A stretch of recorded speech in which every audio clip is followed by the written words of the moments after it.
তো পলায় গেছে চোরের মতো।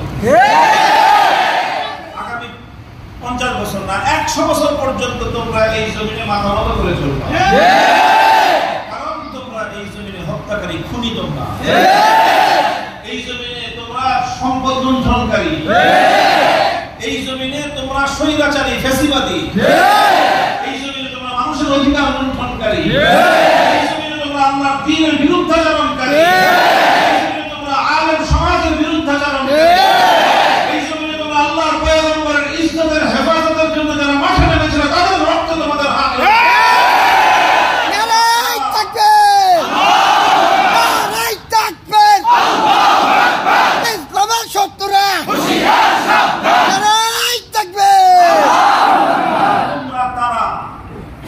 তোমরা তারা মনে রেখো কথাগুলি।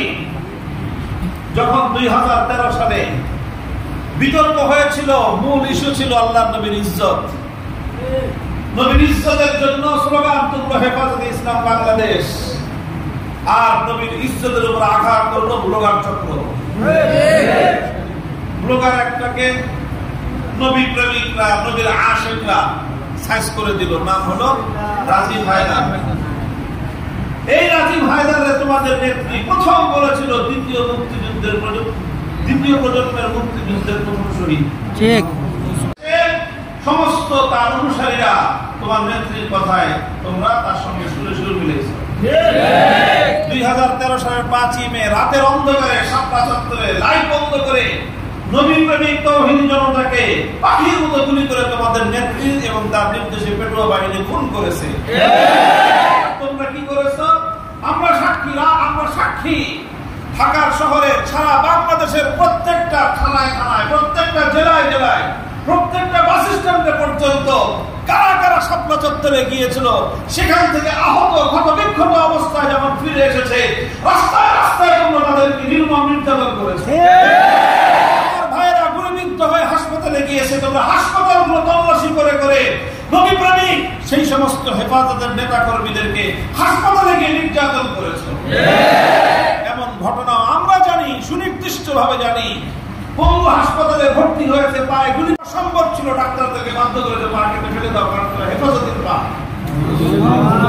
এই হলো তোমাদের চরিত্র। কাজে আগামী দিনে যদি আবার কোনোদিন রাজনীতিতে আসতে চাও, সব চরিত্র ভালো করে আসবা।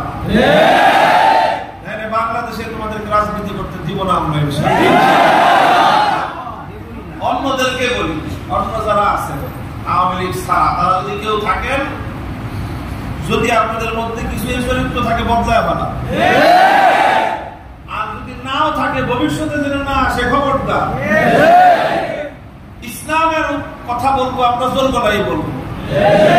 আমি কোরআন থেকে বলতেছি কিনা, আমি হাদিস থেকে বলতেছি কিনা, মসজিদের মিম্বার থেকে ইসলামের যেরকম পারিবারিক আদর্শের কথা বলবো, ইসলামে মসজিদের মিম্বার থেকে আল্লাহর কোরআন এবং নবীর সুন্নাহ যেমনি ভাবে আমি মানবার অধিকারের কথা বলবো, সন্তানের মসজিদের মিম্বারে বসে আমি যেভাবে নামাজ রোজা হজ যাকাতের ফজিলত এবং মাসআলার কথা বলবো, ঠিক একই ভাবে ওই বিশ্বদের মসজিদের মিম্বার থেকে আমরা ওলামায়ে কেরাম কিভাবে আল্লাহর জমিনে ইসলামী রাষ্ট্র প্রতিষ্ঠা করতে হবে সেই কথাও বলবো। যদি ভালো না লাগে কানে তুলা দিয়ে মসজিদের ডান পাশের বাম পাশের সাইডে গিয়ে বসবা, আর ভালো লাগলে সামনে এসে বসবা। আর যদি এর চেয়েও বেশি এনার্জি হয়, মসজিদ থেকে বাইরে চলে যাবা। খবরদার, বাংলাদেশের কোন মসজিদের মিম্বার থেকে ইমাম যখন কোরআন এবং হাদিসের আলোকে কথা বলবে, কোন কুলাঙ্গার যত বড় শিক্ষিত হোক, যত বড় পদের অধিকারী হোক, যত বড় প্রশাসনিক কর্মকর্তা হোক, ইমাম যখন মিম্বারে থাকবে, তার সামনে তার চোখের দিকে তাকায় কথা বলার হিম্মত যেন কারো না হয়।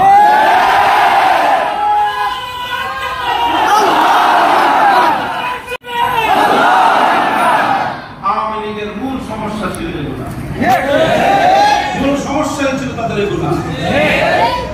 তারা মসজিদ পছন্দ করত, মসজিদের মধ্যে সুন্দর সুন্দর টাইলস ফিটিং, এটা পছন্দ করত। মসজিদের মধ্যে এসি 10 টনের জায়গায় 15 টন হোক, তারা পছন্দ করত। ইমাম একজনের জায়গায় মসজিদে 3 জন ইমাম থাক, সানি ইমাম, সালেস ইমাম থাক, তারা এটার মধ্যে তাদের কোনো আপত্তি ছিল না। তাদের আপত্তি ছিল একটা জায়গায় মসজিদের মিম্বরে বসে খবরদার আল্লাহর নবীর ইসলামী রাষ্ট্র প্রতিষ্ঠার আদর্শের কথা আমরা বলতে পারব।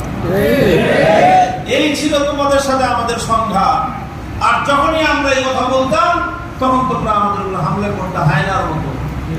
এই তোমাদের বিগত তোমাদের শাসন আমলের 16 বছর, এর আগে 5 বছর, এর আগে 4 বছর, 4 আর 16 20 বছর, আর 5 বছর 25 বছর, তোমাদের পূর্ণ 25 বছরের ইতিহাস এটি।